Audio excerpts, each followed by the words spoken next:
Sika dan Bapak Guru Ibu hebat lainnya, berjumpa lagi di channel Aing Anita Nurhayati. Pada hari ini kita akan membahas mengenai perawatan lidah mertua. Setelah kemarin kita menanamnya, kita akan berbagi tips agar lidah mertua yang kita tanam itu tumbuh dengan maksimal. Oleh karena itu, terus saksikan tayangan ini. Tanaman lidah mertua merupakan tanaman yang mudah beradaptasi dengan lingkungan sekitarnya. Namun tetap saja kita harus memperhatikan cara merawat tanaman lidah mertua ini agar ia tidak mudah layu. Yang pertama adalah pemilihan media tanam. Media tanam yang tepat bagi lidah mertua ini sebaiknya menggunakan media tanam yang porous atau mempunyai pori-pori dalam jumlah yang banyak sehingga kemampuan menyerap air tinggi. Sekam bakar, pasir malang, dan pakis bisa kita gunakan sebagai media tanam untuk lidah mertua ini. Jika ingin tetap menggunakan tanah, maka kamu bisa meletakkan potongan genteng di dasar pot untuk melancarkan sistem drainasi atau mencampur tanah dengan sekam bakar. Tips yang kedua adalah menyiram tanaman lidah mertua ini. Pastikan tanaman tidak terlalu sering disiram. Pasalnya, tanaman hias yang satu ini masih masuk dalam golongan sekulen yang mampu bertahan di daerah panas dengan baik. Untuk penyiraman sebaiknya dilakukan 1 atau 2 kali dalam seminggu. Tips yang ketiga adalah pemberian nutrisi tambahan. Sama halnya dengan tanaman lain, lidah mertua juga perlu diberi pupuk. Berikan pupuk pada tanaman ini setidaknya 3 minggu sekali. Usahakan memberi pupuk dengan komposisi yang cukup agar tidak membuat daunnya copot. Tips keempat adalah bersihkan pula daun secara rutin. Perhatikan pula daun pada tanaman ini dan bersihkan secara rutin. Singkirkan gulma yang tumbuh dan debu pada daunnya, cukup dengan mengelap daunnya 1-2 minggu sekali.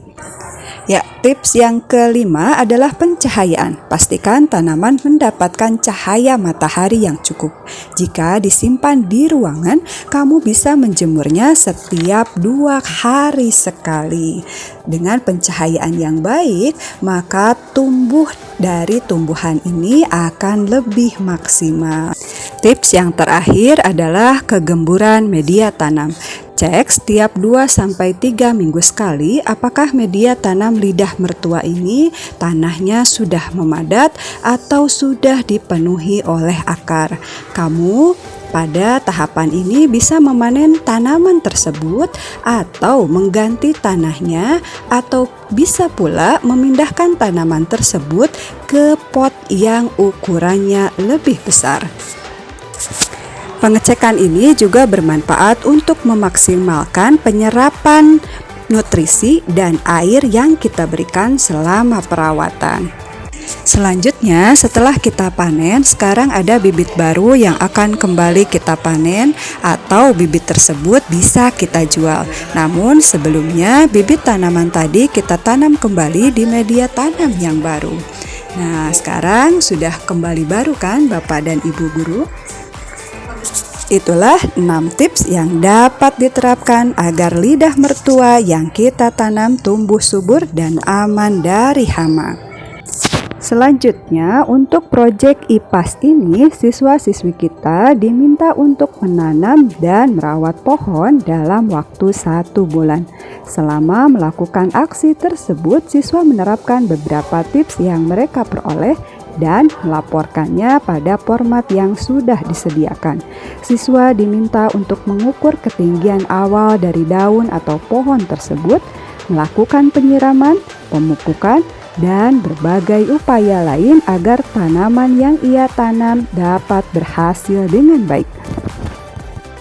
Setelah 1 bulan akan dilakukan pengecekan terhadap panjang daun atau tinggi pohon, jumlah daun atau warna daun, atau juga terhadap kondisi fisik dari tanaman tersebut. Apakah ada rumput yang mengganggu tanaman, hama, ataupun binatang yang akan mengganggu kesuburan tanah yang menjadi media tanam tanaman tersebut. Mudah-mudahan dengan upaya tersebut, siswa dapat turut serta membantu mencegah pemanasan global, sehingga kestabilan lingkungan tetap terjaga.